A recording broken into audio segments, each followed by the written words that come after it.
बिस्मिल्लाहिर्रहमानिर्रहीम अस्सलाम वालेकुम। आप दुआ परवरदिगार से कि उसने आपको और आपके अहले खाना को अपनी हिफ्ज़ो अमान में रखा हुआ। आमतौर पर यह मिसाल मशहूर थी, लेकिन पाकिस्तान के सियासतदानों पे नहीं।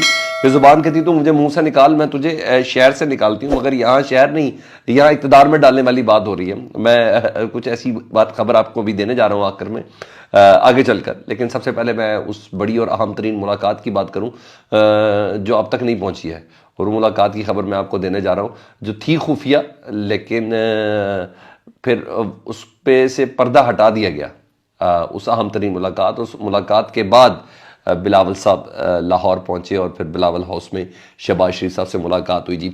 मैं जिस मुलाकात की बात कर रहा हूँ वो अमरीकी सफ़ीर हैं जी, रिचर्ड ऑल्सन। उनकी पहले इस्लामाबाद में बिलावल भुट्टो जरदारी साहब से मुलाकात हुई है जी। पाकिस्तान पीपल्स पार्टी के चेयरमैन से उनकी मुलाकात हुई है। अच्छा, फिर उसके बाद बिलावल आए। आम हालात में ये मुलाकात होती ना तो शायद मैं उसको इतनी अहमियत ना देता कि आम मुलाकातों की तरह एक आम मुलाकात थी, लेकिन इस वक्त पाकिस्तान में आपको पता है हुकूमत साजी के मराहल चल रहे हैं और ये एक हुकूमत साजी का एक प्रोसेस चल रहा है। और Pakistan Peoples Party main stakeholder है, उसके बगैर हुकूमत कोई बन नहीं सकती। ये बड़ी तय सी बात है ना। तो इधर पंजाब में हो, सॉरी इधर सिंध में हो, इधर बलूचिस्तान में हो, इधर मरकज़ में हो, तो पाकिस्तान पीपल्स पार्टी का अहम रोल है। तो उसके तनाजुर में ये बहुत ही अहमियत वाली मुलाकात है।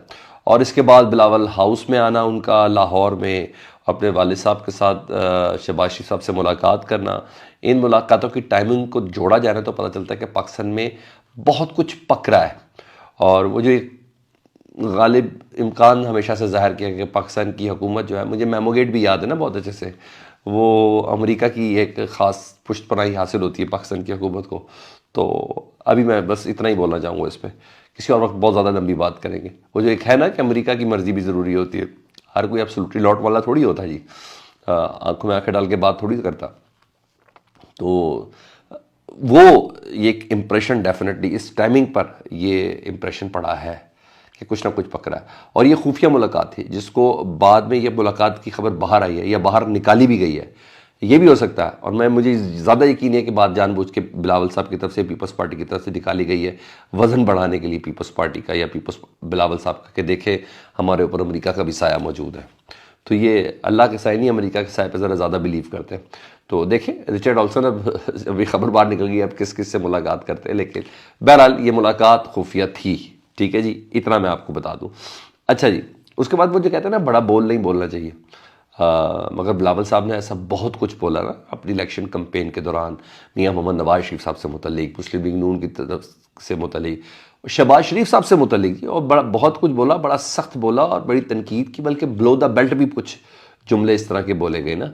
तो इसके बाद उनकी शहबाज शरीफ साहब से रात को मुलाकात हो गई। तो बंदा कहता है यार खुदा का वास्ता, तुम ऑक्सफोर्ड के पढ़े हुए हो यार, या हार्वर्ड के पढ़े हुए हो यार, कोई शर्म तो कर लो यार। कोई सियासत में कोई दीन ईमान तो था। वो कहेंगे हम तो सिंधी हैं साईं, हमारे हम तो घर आए मेहमान को नहीं टाल सकते, उन्होंने ये कह के हमें लगा देना। ये बेसिकली चरिया बनाते हैं आवाम को, अभी आपको बताता हूँ आगे चल के। तो बड़ा मज़ेदार सीन था जी, इस्तकबाल किया उन्होंने शहबाज शरीफ साहब का, उन्हीं बिलावल साहब ने, और बड़ा इस्तकबालिया दिया, मुस्कुराते हुए हाथ पकड़ते हुए सीधा अपने वालिद के पास लेके गए। तो देखें ना, अवाम के सामने इनका चेहरा कुछ और है, हकीकत में इनका चेहरा कुछ और है। ये सिर्फ अवाम को इस्तेमाल करते हैं सर। इस बारी बेचारे अवाम में से बहुत थोड़ी तादाद इस्तेमाल फिर हो गई। अच्छा बहरहाल अभी देखें ट्रिब्यूनल कौन कौन से फैसले थे, अवाम इस्तेमाल हुई कि ये किसी के लिए इस्तेमाल हो रहे हैं। खैर बहरहाल वो भी ट्रिब्यूनल्स जो कुछ दिनों के अंदर फैसले करके वो सारी चीज़ें बता देंगे। कल से तो वैसे भी बड़ा ज़बरदस्त हफ्ता शुरू हो गया है। 70 दरख्वास्तें तो पाकिस्तान तहरीक इंसाफ की हैं कि 70 सीटें उन्होंने मज़ीद क्लेम की हुई हैं। देखिए अगर 35 भी मिल गई तो मज़ेदार काम हो जाना है तबियत लग फ्रेश हो जाना है। और तो बहरहाल अब उन्होंने किया, तो अब ये भी तो देख रहे हैं ये अवाम को इस्तेमाल कैसा करते हैं। अवाम ने पीपल्स पार्टी को वोट दिया मुस्लिम लीग नून की नफरत में या शहबाज शरीफ साहब की नफरत में, यही करते रहे ना बिलावल साहब अपनी कंपेन के अंदर। तो अवाम ने उनको ये वोट दिया और ये वही बिलावल अब शहबाज शरीफ के साथ बैठकर गवर्नमेंट बनाएंगे। तो अवाम के मैंडेट की तौहीन है कि नहीं है? मुल्क के वसीतर मुफाद में अवाम के मैंडेट की तौहीन है कि नहीं है? जनाब मैं यही कह रहा हूँ भाई, अवाम शहबाज शरीफ साहब की नफरत का वोट दे रही है और ये अवाम का मजाक उड़ा रही है, ये अवाम का मजाक उड़ाते हैं। तो बहरहाल मुश्तरका एलामिया 2 मुलाकातें हालांकि इससे पहले हो चुकी, मगर इसका जारी उन्होंने पहले किया कि जी हाँ जी हमारी मुश्तरका बात हो गई थी और अब CAC का इजलास है, वो उस पर हम बाकी फैसला करेंगे जो हमारी बातें हुई हैं। और सिर्फ CAC का बहाना है, पहली मुलाकात में बिलावल भुट्टो जरदारी ऊपर से आएंगे ना सर, ताकि बार्गेन पोजीशन आ सके, ऊपर से आएंगे जी बिलावल भुट्टो जरदारी साहब की वजारत उज़्मा को रखा गया सामने। जब उससे स्टेप नीचे आए और अब मांगी है दूसरी बड़ी चीज़, यानी बलोचिस्तान के बाद पंजाब की भी वजारत आला। अब देखो 10 सीटें रख के पंजाब की वजारत आला मांग रहे हैं, मांगेंगे तो सदारत तक पहुंचेंगे ना, पाकिस्तान की सदर पाकिस्तान का अहदा मांगेंगे। तो पंजाब की वजारत आला और बलूचिस्तान की वजारत आला मांगी और चेयरमैन सेनेट मांगा है, तो आस्ता आस्ता ये सदर मुमलिकत वाली सीट तक पहुंचेंगे। तो सर ये पोजीशन है, बड़े बोलना इनको पता नहीं, सियासत में गैरत नहीं होती,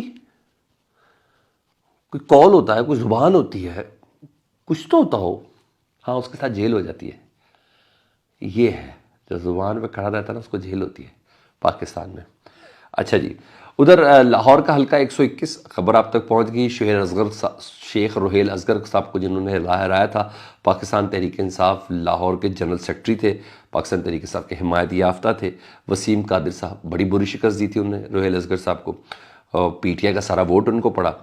और फिर ये बंदा अचानक मरीम नवाज साहबा से मिला और उनके साथ खड़ा होकर उन्होंने वीडियो पैगाम दे दिया कि मैंने नून लीग ज्वाइन कर लिया। हालांकि 10 दिन पहले ये शख्स, मेरे पास वो वीडियो है कि मैं हल्फन कहता हूँ अल्लाह को हाजिर नाजिर जानकर कि मैं पाकिस्तान तहरीक इंसाफ का था, हूँ और रहूँगा, इमरान खान साहब का स्पाई था और हूँ और रहूँगा, और अल्लाह को हाजिर नाजिर जानकर मैं हल्फन कहता हूँ, ये लफ्ज़ है उनके।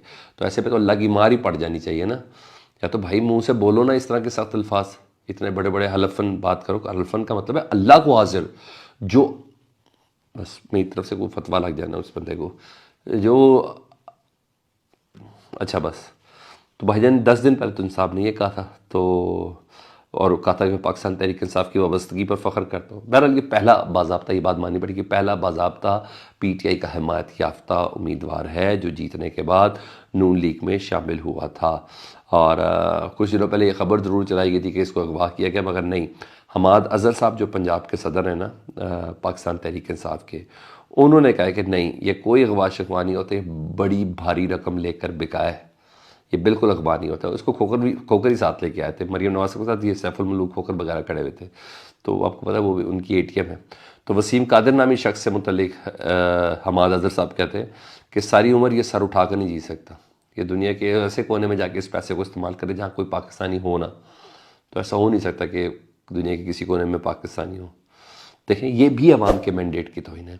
इस शख्स ने वोट लिया मुस्लिम लीग नून की नफ़रत में, इस शख्स ने वोट लिया पाकिस्तान के इदारों की उसमें मुखालफत में, या पाकिस्तान की अदलिया के फ़ैसलों की मुखालफत में, या नवाज शरीफ साहब की नफ़रत में इस शख्स ने वोट लिया और सारा पाकिस्तान तहरीक इंसाफ का वोट इनको पड़ा, और उसके बाद ये उसी मुस्लिम लीग नून में शामिल हो गए।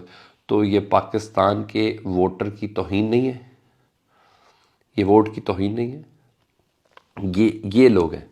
और बड़ा इन्होंने बाकायदा तौर पर तौहीन की है अवाम के उस मैंडेट की, और इन्हें इमरान खान की मोहब्बत का वोट मिला था, मगर इन्होंने फिर नून लीग की नफ़रत के बावजूद ही उसके अंदर चले गए। तो बहरहाल ये सारी पोजीशन है। हाँ, बहरहाल PTI को समझ आ गया और कि हमारे लोगों को अप्रोच भी किया जा रहा है, ताकत भी है, फ़ोन भी है, अब तो कॉल आ जाती बड़े आराम से, मैंने खुद भी देख ली कॉलें, वो भी पहुंच जाती है। तो हिकमत अमली वो उन्होंने मीडिया पर शेयर कर दी पाकिस्तान तहरीक इंसाफ ने, उन्होंने कहा जितने भी 9 मुंतखब कामयाब उम्मीदवार हैं ना, उन तमाम को हलफनामा मांग लिया उनसे और एक अदद इस्तीफ़ा भी मांग लिया है, और ये टास्क दिया गया है उमैर न्याजी एडवोकेट साहब को कि वो सबसे लें। इससे इस्तीफ़ों से इतना फ़र्क नहीं पड़ता, क्योंकि स्पीकर जो है ना बुला लेते हैं इंटरव्यू के लिए, उस वक्त आके ये कहते हैं जी हमने तो ऐसा कोई इस्तीफ़ा दिया नहीं। लेकिन बहरहाल अच्छा साइन है, थोड़ा सा बांध भी रहे ना, इतना भी लोगों के ईमान का इम्तिहान नहीं लेना चाहिए। चाहे इसके कि इमरान खान साहब इसको ज़्यादा इंजॉय करते हैं, लोगों के बिकने को इमरान खान साहब बहुत इंजॉय करते हैं। लोग रोकते हैं ना, ये रोकते नहीं है, ये उस बिकने के अमल को इंजॉय करते हैं कि चलो इसी बहाने पार्टी साफ हो रही है, पार्टी का गंद ख़त्म हो रहा है। तो ये तो पोजीशन है। और तो और सिर्फ पाकिस्तान तहरीक इंसाफ नहीं, नून लीग के अपने लोग भी चीख रहे हैं। जी हाँ, हारूनाबाद NA 163, यहाँ पाकिस्तान तहरीक इंसाफ के थे शौकत बसरा, और उनका मुकाबला था नूरुल हसन तनवीर से, मुस्लिम लीग नून के। और तीसरे कैंडिडेट थे एजाजुल हक साहब, ठीक है, ज़ियाउल हक साहब के साहबजादे एजाजुल हक साहब, ये थे। नूरुल हसन तनवीर साहब वीडियो बयान में कह रहे हैं कि यहां से तो शौकत बसरा 1,23,400 वोट के साथ सबसे अव्वल नंबर पर था। दूसरा वोट मुझे पड़ा 72,145 का, यानी नून लीग वाले को पड़ा 72,145 का, और पीटीआई वाले को शौकत बसरा साहब को पड़ा 1,23,000 का। वो कहते हैं मैं हैरान हूं तीसरे नंबर वाले एजाजुल हक को क्यों जितवा दिया। फॉर्म 45 भी उनके हाथ में। तो ये नून लीग वाले भी कहीं ना कहीं तड़प रहे। मैंने एक होते हैं वो मुजफ्फर लुंड नाम था उनका, वो कहते हैं मैं हार गया हूं, पीटीआई वाले जीत गया, ये नाइंसाफी कर रहे हैं मुझे मेरे जीते का वो कलम के, मैं फॉर्म 45 में मैं हार चुका हूं सर। यानी जीतने वाला कह रहा है यार तुम्हारी मेहरबानी कम फ्रॉड लगाओ। उन्होंने कहा मैं इस बेमानी के साथ इक़्तिदार में नहीं आना चाहता। सर ये चीज़ें भी चल रही हैं। मगर मैं क्या बोलूँ, अजीब ड्रामा लगाया हुआ। ड्रामे नहीं कामयाब होते, हकीकत कामयाब रहती है। फीडबैक में ज़रूर आगा कीजिएगा। अपना बहुत ख्याल रखें। अल्लाहुम्मा सल्ली अला मुहम्मद व आले मुहम्मद।